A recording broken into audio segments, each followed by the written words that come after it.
नमस्कार। CTET 2024 child development और pedagogy के इस खास एक्सप्लेनर में बहुत बहुत स्वागत है।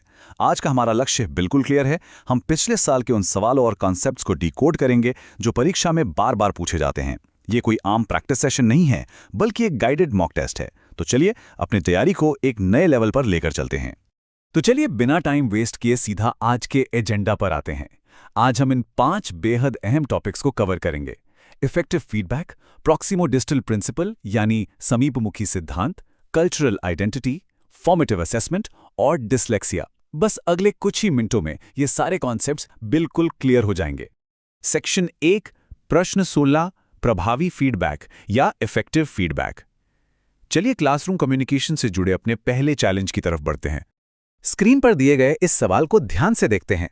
निम्नलिखित में से उपयोगी प्रतिपुष्टि की एक विशेषता कौन सी है? अब ऑप्शंस पर नजर डालते हैं। पहला, यह केवल कार्य के अंत में दी जाती है।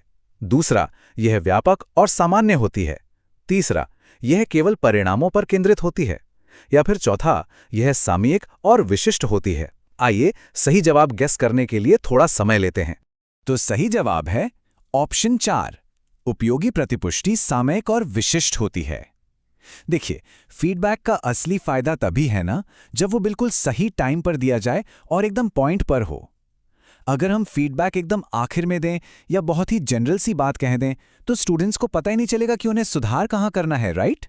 इसीलिए एक बेहतरीन टीचर का फीडबैक हमेशा टाइमली और स्पेसिफिक होना चाहिए। सेक्शन 2, प्रश्न 17, समीपमुखी सिद्धांत। कम्युनिकेशन के बाद अब बात करते हैं चाइल्ड डेवलपमेंट के एक बहुत ही बेसिक और जरूरी कॉन्सेप्ट की। चलिए सवाल पढ़ते हैं। समीपमुखी सिद्धांत कहता है कि शैशवावस्था में ऑप्शंस कुछ इस तरह हैं। पहला, अंग हाथ और पैर की तुलना में तेजी से बढ़ते रहते हैं। दूसरा, विकास सिर से पांव तक होता है। तीसरा, भाषा का विकास तेजी से होता है क्योंकि वह विकास के लिए संवेदनशील अवधि है। या चौथा, सूक्ष्म गतिक कौशल के विकास के साथ शारीरिक विकास तेजी से होता है। चलिए इस एग्जाम वाले माहौल का अनुभव करते हुए सही ऑप्शन चुनने के लिए कुछ सेकंड्स का ब्रेक लेते हैं। और इसका सही जवाब है ऑप्शन 2, विकास सिर से पांव तक होता है। अब इस स्लाइड में सबसे दिलचस्प बात यह है कि सोर्स मटेरियल इस सिद्धांत को कितनी सटीकता से डिफाइन करता है। यह प्रिंसिपल हमें बताता है कि एक छोटे बच्चे का विकास आखिर किस डायरेक्शन में आगे बढ़ता है। यहां इस डेफिनेशन को समझना बहुत ही क्रूशल है। समीपमुखी या प्रॉक्सिमो-डिस्टल सिद्धांत का सीधा सा मतलब है सेंटर से बाहर की ओर या फिर सिर से पांव तक होने वाला विकास। सच मानिए, एग्जाम्स के पॉइंट ऑफ व्यू से ये कॉन्सेप्ट एक तरह से गेम चेंजर है क्योंकि ये बार बार रिपीट होता है। इसे अपने दिमाग में एकदम फिक्स कर लेना है। सेक्शन 3, प्रश्न 18, सांस्कृतिक पहचान। अब हम एक थोड़े ट्रिकी फॉर्मेट की तरफ बढ़ेंगे, असर्शन और रीजन यानी अभिकथन और कारण। ऐसे सवाल अक्सर थोड़ा कंफ्यूज कर देते हैं। सवाल कुछ यूं है। अभिकथन ए, विद्यालयी पाठ्यक्रम को विद्यार्थियों के सांस्कृतिक ज्ञान को उचित स्थान और मूल्य देना चाहिए।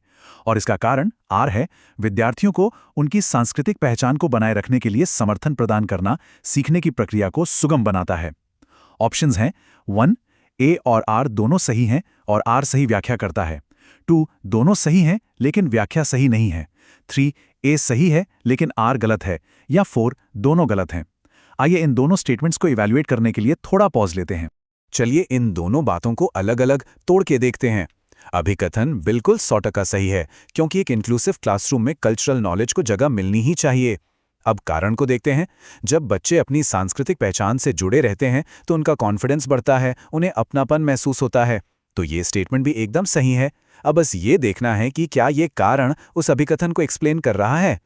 बिल्कुल सही जवाब है ऑप्शन 1, कारण आर अभिकथन ए की बिल्कुल परफेक्ट व्याख्या कर रहा है।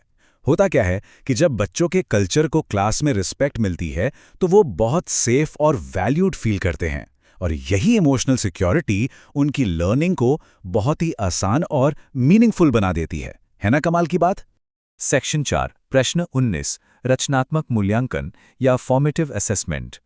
अब हम इवैल्यूएशन और असेसमेंट स्ट्रैटेजीज की दुनिया में कदम रखेंगे। यहां इस सवाल में एक वर्ड पर खास ध्यान देना है। नहीं, सवाल है निम्नलिखित में से किसे रचनात्मक मूल्यांकन नहीं माना जाएगा। ऑप्शंस देखते हैं। 1, छात्रों के पूर्व ज्ञान को निर्धारित करने के लिए नई अवधारणा की शुरुआत में दिया गया आकलन। 2, कक्षा के दौरान अग्रगामी प्रतिपुष्टि प्रदान करने के लिए दिया गया मूल्यांकन। 3. एक मूल्यांकन जो मानदंड के मानक पैमाने के अनुसार छात्रों की तुलना करने में सहायक होता है। 4. एक आकलन जो सीखने में गलत धारणाओं की पहचान के लिए प्रयोग किया जाता है। चलिए, इनमें से उस ऑड वन आउट ऑप्शन को ढूंढते हैं। सही जवाब है ऑप्शन 3। तो यहां सबसे क्रूशियल पॉइंट यह है कि ये तीसरा ऑप्शन स्टूडेंट्स को आपस में कंपेयर करने की बात कर रहा है, कंटिन्यूअस फीडबैक देने की नहीं।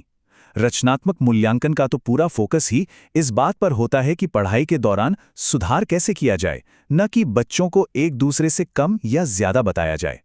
इस स्लाइड में डिफरेंस बिल्कुल शीशे की तरह साफ है। फॉर्मेटिव यानी रचनात्मक मूल्यांकन हमेशा लर्निंग को मॉनिटर करता है, लगातार फीडबैक देता है ताकि तुरंत सुधार हो सके। वहीं दूसरी तरफ जो कंपैरेटिव या योगात्मक मूल्यांकन होता है, वो बस एक फिक्स क्राइटेरिया पर स्टूडेंट्स को तौलता है। अगर हमें सीखने के प्रोसेस के दौरान ही कोई इंप्रूवमेंट चाहिए तो तुलना करने वाला तरीका बिल्कुल काम नहीं आता। सेक्शन 5 प्रश्न 20 डिसलेक्सिया को समझना। चलिए अब अपने आखिरी सवाल की तरफ बढ़ते हैं, जो स्पेसिफिक लर्निंग डिफिकल्टीज पर फोकस्ड है। सवाल है, निम्नलिखित में से पठन वैकल्य यानी डिसलेक्सिया की एक विशिष्ट विशेषता कौन सी है? ऑप्शंस हैं: 1. रचनात्मक समस्या समाधान में कठिनाई। 2. ध्वन्यात्मक प्रसंस्करण में कठिनाई। 3. शारीरिक समन्वय में कठिनाई। 4. स्थानिक समझ में कठिनाई। ये हमारा आज का आखिरी सवाल है, तो फाइनल आंसर सोचने के लिए एक छोटा सा ब्रेक लेते हैं। एकदम सही। इसका सही जवाब है ऑप्शन 2। डिसलेक्सिया की सबसे बड़ी और प्राइमरी कैरेक्टरिस्टिक यही है कि इसमें ध्वन्यात्मक प्रसंस्करण यानी फोनोलॉजिकल प्रोसेसिंग में बहुत दिक्कत आती है। और ये स्लाइड बहुत ही शानदार तरीके से समझाती है कि कैसे ये कंडीशन सीधा पढ़ने की एबिलिटी को हिट करती है। डिसलेक्सिया का मतलब है शब्दों में ध्वनियों को पहचानने, उन्हें अलग अलग करने और उनके साथ मैनिपुलेट करने में परेशानी होना। ये बहुत ही इंपॉर्टेंट टेकअवे है जो एग्जाम के लिए एकदम टिप्स पर होना चाहिए। रिव्यू और सब्सक्राइब, बहुत बढ़िया। आज के इस इंटेंस और high yield mock test explainer को सक्सेसफुली पूरा करने के लिए बहुत बहुत बधाई। चलिए फटाफट से आज के सारे कॉन्सेप्ट्स को रीकैप कर लेते हैं। आज हमने सीखा कि फीडबैक हमेशा टाइमली और स्पेसिफिक होना चाहिए। हमने प्रॉक्सिमो डिस्टल सिद्धांत समझा, जो सिर से पांव तक विकास की बात करता है। हमने देखा कि कल्चरल आइडेंटिटी से लर्निंग कितनी आसान हो जाती है। फॉर्मेटिव असेसमेंट के असली गोल्स को जाना और लास्ट में डिसलेक्सिया के मेन कैरेक्टर्स को डीकोड किया। पेडागॉजी में परफेक्शन के लिए ये पांचों कॉन्सेप्ट सच में गेम चेंजर हैं। अब जरा सोचिए, ये सारे पेडागॉजिकल प्रिंसिपल्स एक रियल क्लासरूम की स्ट्रैटेजी को कैसे पूरी तरह से बदल सकते हैं? है ना सोचने वाली बात। अगर आज के इस एक्सप्लेनर में मजा आया हो और कुछ नया सीखने को मिला हो, तो ऐसे ही और भी फोकस लर्निंग सेशंस के लिए इस चैनल को अभी लाइक, शेयर और सब्सक्राइब कर लें। सीखते रहें और आगे बढ़ते रहें।